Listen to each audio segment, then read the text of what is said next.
वो भी सिर्फ 15 मिनट के अंदर। तो लेट्स स्टार्ट।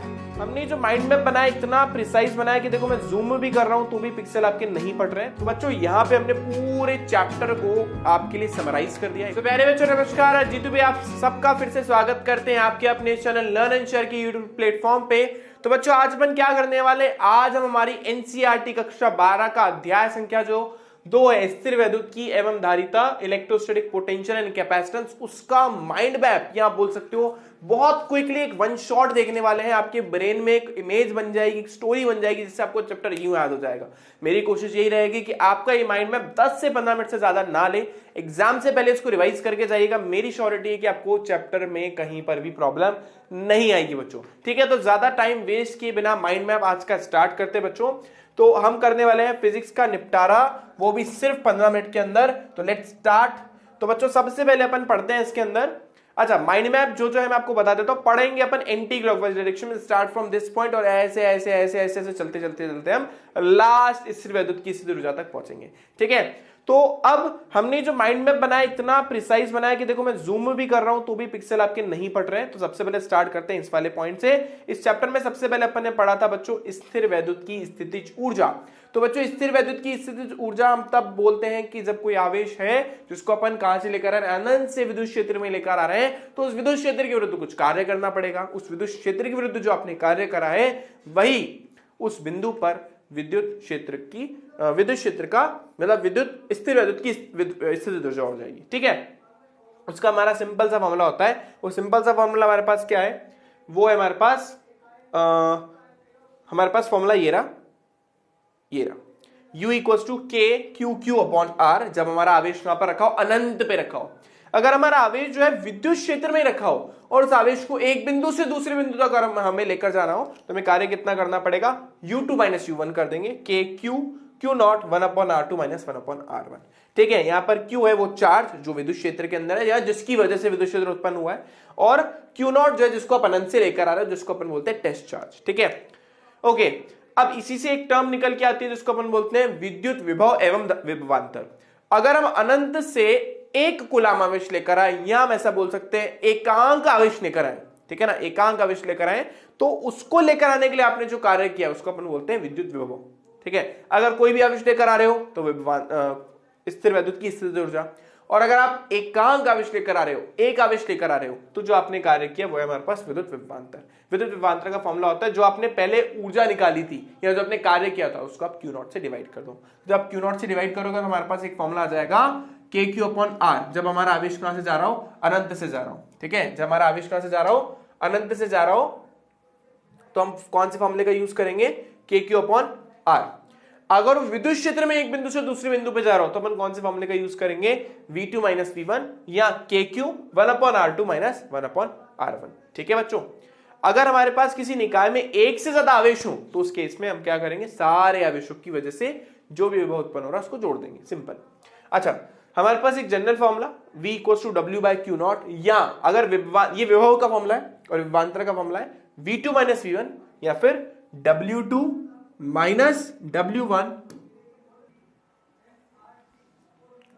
तो बच्चे हमारे पास है W2 minus W1 upon Q naught, या इसका मात्रक अगर मुझे निकालना हो तो इसका मात्रक होता है जूल पर कूलाम या फिर बच्चों होता है वोल्ट, VOLT, ठीक है ना। इसका मात्रक होता है जूल पर कूलाम या फिर वोल्ट, ठीक है बच्चों। आगे चलते हैं अपन, आगे हमारा नेक्स्ट टॉपिक, क्योंकि अब हमने पढ़ लिया है स्थिर वैद्युत की स्थितिज ऊर्जा और विद्युत विभव एवं विभवांतर। तो नेक्स्ट टॉपिक पे चलते हैं। अब अगर हम किसी द्विध्रुव के कारण, अब इधर आ जाइए, किसी द्विध्रुव के कारण, यूं चल रहे हैं एंटी क्लॉकवाइज, तो किसी द्विध्रुव के कारण अगर हम विद्युत विभव निकालें तो उसका फॉर्मूला होता है बच्चों Kp cos theta upon R square. इसकी दो पॉसिबिलिटी, या तो आप अक्षीय बिंदु पर विद्युत क्षेत्र की तीव्रता विद्युत विभव निकालोगे या फिर निरक्षीय बिंदु पर विद्युत विभव निकालोगे। अगर अक्षीय बिंदु पर विद्युत विभव निकालते तो फॉर्मूला होता है plus minus Kp upon R square, और निरक्षीय बिंदु पर विद्युत विभव निकालते तो उसका मान होता है 0, ठीक है। अच्छा, इसके बाद आ जाइए, अगर हम विद्युत क्षेत्र एवं दूरी के मध्य एवं विद्युत विभवांतर और दूरी के मध्य ग्राफ ड्रॉ करें तो ग्राफ कुछ बच्चों इस तरीके का होगा। इस ग्राफ में आपको एक चीज फोकस करनी है, मैं आपको बता देता हूं। फोकस करने वाली बात यह है बच्चों इस ग्राफ के अंदर, वो ये है कि इस ग्राफ के अंदर R बराबर 1 पर दोनों का मान होता है बराबर, V और E का मान बराबर होता है। अच्छा, V का मान होता है KQ अपॉन R और ई का मान होता है के क्यू अपन आर स्क्वायर। तो जब आर का मान 1 से छोटा होगा, जब आर का मान 1 से छोटा होगा तब ई जो होगा वो वी से बड़ा होगा, और जब आर का मान 1 से बड़ा होगा तो जो वी है ना वो ई से बड़ा हो जाएगा, जो वी है ना वो क्या हो जाएगा, ई से बड़ा हो जाएगा।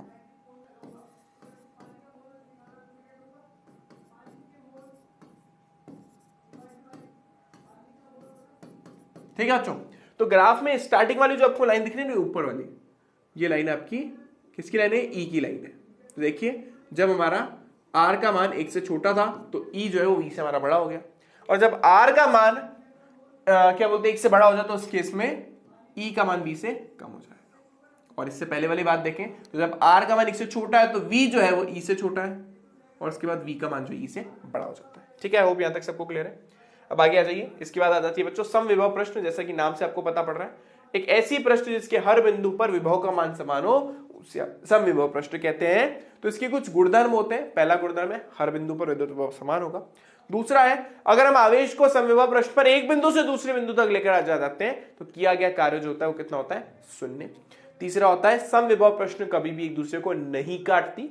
चौथा होता है समविभव प्रश्न पर विद्युत क्षेत्र हमेशा एक दूसरे के लंबवत रहता है। और चौथा होता है कि समविभव प्रश्न हमेशा एक दूसरे के समांतर होती है। एक पॉइंट मैं यहाँ पे और इंक्लूड करवा देता हूं, वो ये है कि जहां समविभव प्रश्न ज्यादा क्लोज होगी, पास पास होगी, वहां पर विद्युत क्षेत्र काफी स्ट्रॉन्ग होगा। ठीक है, इसके बाद आ जाइए बच्चों, जब हम विद्युत द्विध्रुव को विद्युत क्षेत्र में घुमाते हैं, गोल गोल गोल गोल रोटेट कराते हैं, तो हमें कुछ कार्य करना पड़ता है। उस कार्य का बच्चों फॉर्मूला होता है P cos θ1 माइनस cos θ2। अच्छा, इससे हमारे विद्युत द्विध्रुव की स्थितिज ऊर्जा भी निकल के आती है, जिसका फॉर्मूला होता है माइनस का P cos θ। मान लीजिए आपको विद्युत द्विध्रुव ऐसे है, तो इसकी कुल जो ऊर्जा है, यहाँ पे ऐसा बोल सकते हो कि इसके लिए जो कार्य किया गया वो 0 है, लेकिन आप मान लो उसको ऐसे थीटा कोण से घुमा देते हो। तो आपने जब थीटा कोण से घुमाया तो आपने कितना कार्य किया, आपने माइनस का P cos θ काम किया, और वही इसके अंदर ऊर्जा है। और मान लो ये ऑलरेडी किसी θ1 कोण पर, और आप उसको θ1 से θ2 कोण पे घुमा देते हो, तो आपने कितना कार्य किया, इतना कार्य किया। यानी अगर 90 डिग्री से किसी कोण पर घुमाते हो तो ये फॉर्मूला लगता है, और अगर आप θ1 से θ2 कोण तक घुमाते हो तो आपको ये फॉर्मूला लगाना पड़ता है। इसके बाद बच्चों आ जाइए चालक और कुचालक के बारे में बात करते हैं। तो चालक वो पदार्थ जिसमें से विद्युत धारा गुजर सकती है, कुचालक वो पदार्थ जिससे विद्युत धारा गुजर नहीं सकती।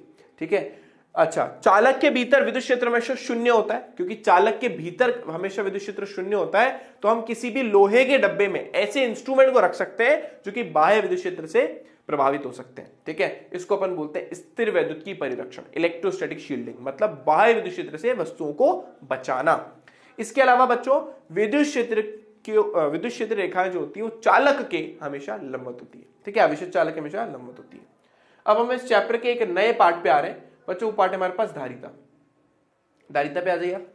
धारिता के अंदर सबसे पहली चीज बच्चों, किसी भी चालक की एक आवेश को संग्रहित करने की एक उसकी कैपेसिटी होती है। मतलब कोई भी चालक ऐसा नहीं कितना भी आवेश जो है होल्ड करके बैठ जाए, उसकी एक कैपेसिटी होती है, एक लिमिट होती है, उसी को अपन बोलते हैं धारिता। किसी भी आवेश की, किसी भी चालक की आवेश संग्रहित करने की उसकी क्षमता। ठीक है, तो बच्चों इसका फॉर्मूला होता है Q is directly proportional to V होता है। यहाँ पर हमारे पास, यहाँ पे तो हम करेक्शन करेंगे, Q is directly proportional to V होता है।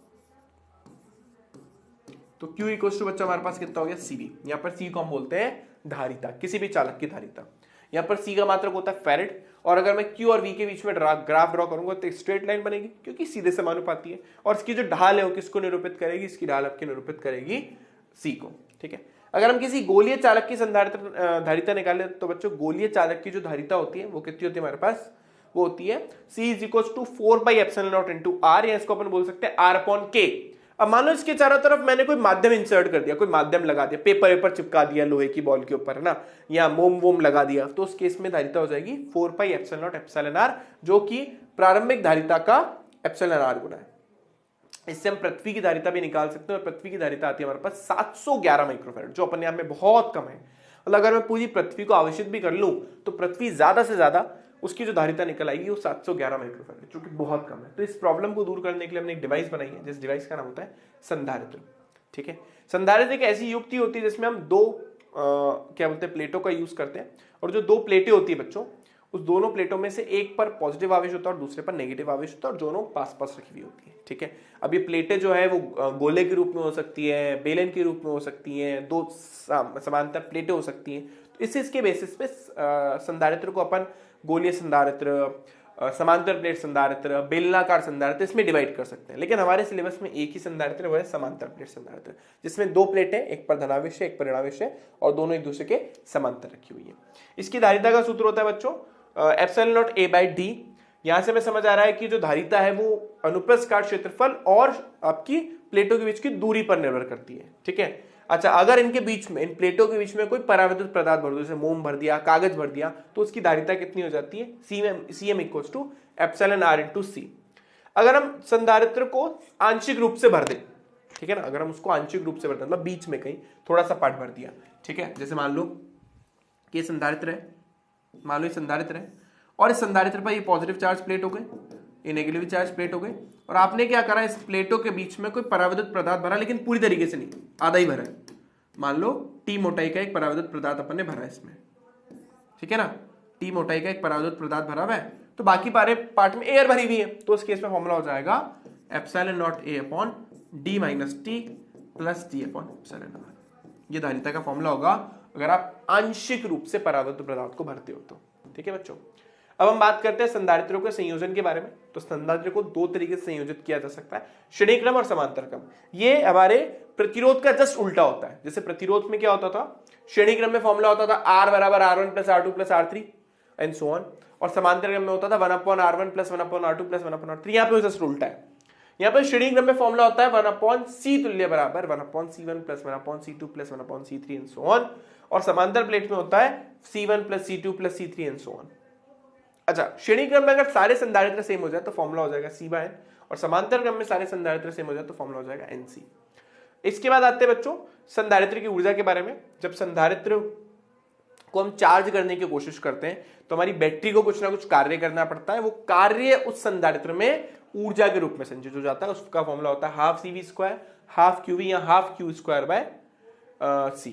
ठीक है, इसके बाद बच्चों बात करते हैं ऊर्जा घनत्व के बारे में। एकांक आयतन की ऊर्जा, यानी ऊर्जा को अगर आप आयतन से भाग दे दो तो हमारे पास जो मिलेगा उसको बोलते हैं ऊर्जा घनत्व, एनर्जी डेंसिटी। उसका फॉर्मूला होता है half epsilon not E square.